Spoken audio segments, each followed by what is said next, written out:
Cockroach जनता party के प्रदर्शन से आज एक ऐसी ही तस्वीर निकलकर सामने आई है। इस तस्वीर को ध्यान से देखिए। इस तस्वीर में भी लाठी है, लेकिन ये लाठी दिल्ली पुलिस की है, जो अपने ही देश के युवाओं पर बरस रही थी। जब दिल्ली पुलिस प्रदर्शनकारियों पर लाठीचार्ज कर रही थी, चारों तरफ अफरा तफरी मची थी, प्रदर्शनकारी इधर उधर भाग रहे थे, तभी ये लड़का सुरक्षा बलों को सामने लाठी खाने के लिए जबरन खड़ा हो गया। वो चाहता तो भाग सकता था, वो चाहता तो पलट कर पुलिस वालों पर हमला कर सकता था, लेकिन नहीं, वो वहीं खड़ा हो गया।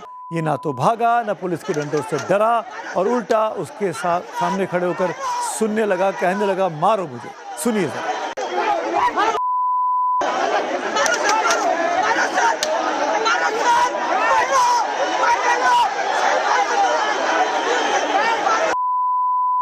यही तो वो गांधीगिरी है, जब लाठी के सामने युवा बेखौफ होकर खड़ा हो जाता है, कहता सर मारो मुझे। पुलिस वालों से कहता है जितना चाहना मारना है उतना मार लो, लेकिन मैं पीछे नहीं हटूंगा। तुम्हारे पास लाठी है तो मेरे पास गांधीगिरी है। ऐसी कई तस्वीरें आज दिल्ली से दिन भर आती रहीं। एक और तस्वीर देखिए आप, ये देखिए।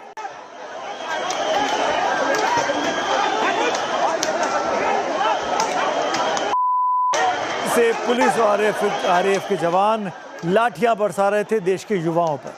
कहीं लाठीचार्ज हुआ तो कहीं आंसू गैस के गोले तक छोड़ने पड़े। ये अपने देश के युवा हैं, जो अपने देश की शिक्षा व्यवस्था को दुरुस्त करने की मांग कर रहे हैं, जो कि पूरे देश की मांग है। सरकार भी यही चाहती है, विपक्ष भी यही चाहता है, लड़के भी यही चाहते हैं, बच्चे भी यही चाहते हैं, माँ बाप भी यही चाहते हैं। फिर किस बात का विरोध? फिर क्यों लाठियां बरसाई जा रही हैं अपने ही देश के युवाओं पर? गांधी तो अंग्रेजों से लड़ रहे थे, ये तो अपने देश के बच्चे हैं। कहीं से प्रदर्शनकारियों के घायल होने की तस्वीरें आई हैं, तो कहीं से पुलिस कर्मियों के भी चोटिल होने की खबरें हमको मिली हैं। ज़्यादातर चोटें प्रदर्शनकारियों की हैं, युवाओं की, जिनके सर फूट गए हैं, जिनके कपड़े फाड़ दिए गए हैं। कुल मिलाकर आज नई दिल्ली के आसपास दिन भर इसी तरीके की अफरा तफरी मची रही, और ये सब कुछ संसद भवन परिसर के 2 किलोमीटर के दायरे में चल रहा था। लेकिन सवाल ये कि आखिर ऐसा हुआ क्यों? दिल्ली पुलिस स्थिति को संभाल क्यों नहीं पाई, या जानबूझकर दिल्ली पुलिस ने स्थिति को बिगड़ने दिया? आखिर प्रदर्शनकारियों पर लाठीचार्ज की नौबत क्यों आई? वो दिल्ली पुलिस जो बीते 1 महीने से धैर्य दिखा रही थी, आज क्यों लाठियां बरसा रही थी? किसी का आदेश था क्या? पुलिस को भीड़ पर आंसू गैस के गोले क्यों चलाने पड़े? अपने देश के युवाओं पर आंसू गैस के गोले क्यों? जो प्रदर्शन शांतिपूर्ण तरीके से 1 महीने से चल रहा था, उसको आज क्यों दिखाया गया कि यह उग्र हो गया है? पिछले 1 महीने से जंतर मंतर पर बैठी कॉकरोच जनता पार्टी ने आज चलो संसद का ऐलान किया हुआ था। सीजेपी के समर्थक भारी संख्या में बीती 2 रातों से ही जुटना वहां पर शुरू हो गए थे। इन तस्वीरों को देखिए, आज सुबह की ड्रोन से ली गई तस्वीरें हैं ये। जंतर मंतर से संसद की दूरी 1.5 किलोमीटर के आसपास की होगी। दिल्ली पुलिस ने जंतर मंतर पर भारी बैरिकेडिंग की हुई थी। बड़ी संख्या में दिल्ली पुलिस और आरएएफ के जवान तैनात किए गए थे। बताया गया, कुछ दावे किए गए कि 25 कंपनियां तैनात थी। सीजेपी का मार्च सुबह 9 बजे से शुरू होना था, लेकिन पुलिस की बैरिकेडिंग की वजह से प्रदर्शनकारी आगे नहीं बढ़ पाए। उस वक्त हमारे संवाददाता विद्यानाथ झा वहां से रिपोर्टिंग कर रहे थे। देखिए क्या देखा उन्होंने। बैनर पोस्टर लेकर लोग धर्मेंद्र प्रधान के खिलाफ नारेबाजी करते हुए और हाथ में बैनर पोस्टर लेकर यहाँ पर लोग नजर आ रहे हैं।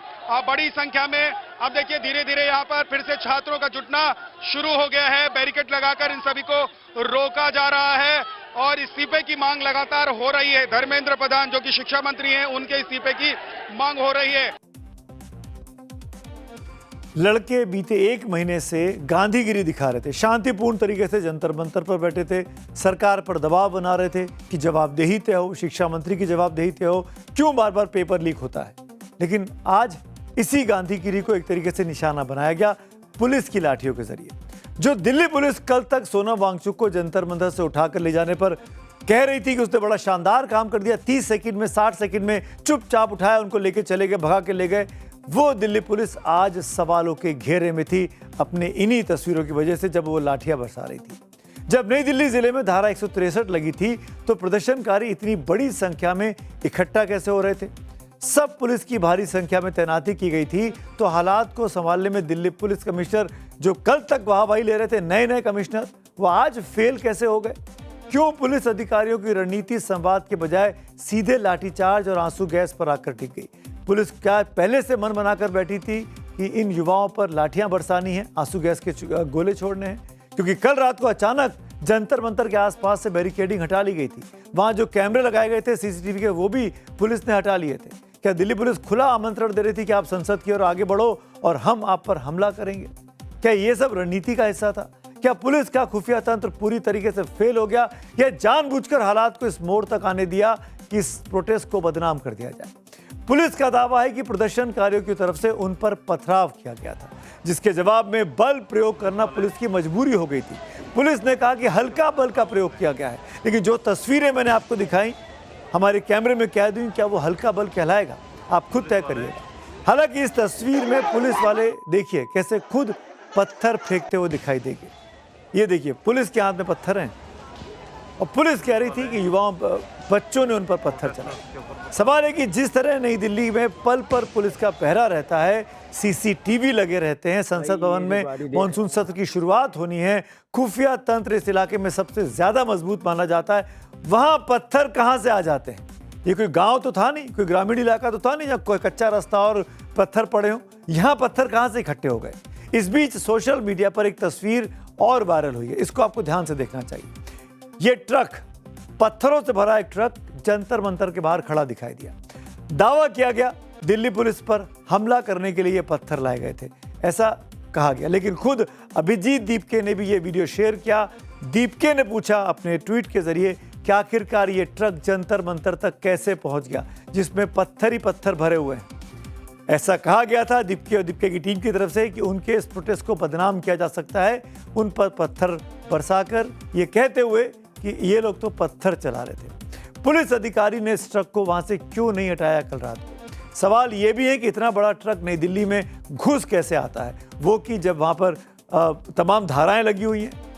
जंतर मंतर का इलाका, जब बड़ी संख्या में युवा इकट्ठा थे बीते 2 दिनों से, दिल्ली पुलिस को इसकी जानकारी तक क्यों नहीं मिल पाती है? दावा तो यह भी किया गया कि दिल्ली पुलिस ने जंतर मंतर और उसके आसपास लगे टीवी कैमरों को भी हटा लिया था, बंद कर दिया था। जो बीते 1.5 महीने से 1.25 महीने से लगातार निगरानी कर रहे थे, वो क्यों कैमरे हटा लिए गए? ऐसे में सवाल ये कि आखिर जब कॉकरोच जनता पार्टी ने चलो संसद का इतना बड़ा ऐलान किया था, तो उससे पहले पुलिस ने सीसीटीवी क्यों हटाए? इसका जवाब भी दिल्ली पुलिस को ही देना होगा, क्योंकि दिल्ली पुलिस वाहवाही तो बटोरना चाहती है, लेकिन ये नहीं बताना चाहती कि इस छात्र प्रदर्शन पे लाठियां क्यों बरसाई गई, आंसू गैस के गोले क्यों चलाए गए। एक तरफ लोग जंतर मंतर की तरफ कूच करने की कोशिश कर रहे थे, दूसरी तरफ जंतर मंतर के मंच से अभिजीत दीपके शांतिपूर्ण मार्च करने का ऐलान कर रहे थे। और ये आज नहीं कर रहे थे, बीते 1 महीने से यही प्रदर्शन करते छात्र, ये युवा बार बार कह रहे थे कि गांधीगिरी दिखानी है, अंबेडकर के रास्ते पे चलना है, शांतिपूर्ण तरीके से प्रदर्शन करना है।